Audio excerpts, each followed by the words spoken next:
இன்றைக்கி என்னன்னா காடெல்லாம் உழுக ஆரம்பிச்சாச்சு.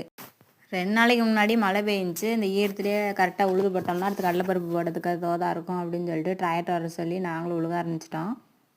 எப்போவுமே உழுவத்துக்காக வண்டி கிடைக்கிறது ரொம்ப கஷ்டம்தான். இந்த வாட்டி அதே மாதிரி தான். நேற்று வரோம்னு சொல்லியிருந்தாங்க, வரல. இன்றைக்கி காலையில் தான் வந்தாங்க. அது பரவாயில்ல, காலையில் 8 மணிக்கெலாம் வரலனாவே வந்துட்டாங்க.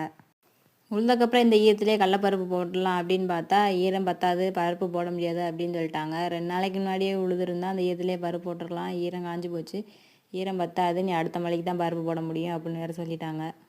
நம்ம நினைக்கிறது ஒன்று, நடக்கிறது ஒன்றா தான் இருக்குது.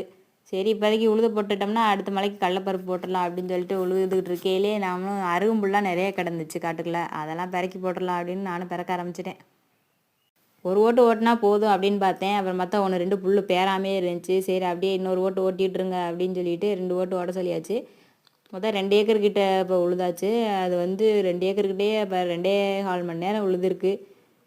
எங்கள் ஏரியாவில் உழுவுறதுக்கு 1000 ரூபா வாங்குறாங்க 1 மணி நேரத்துக்கு.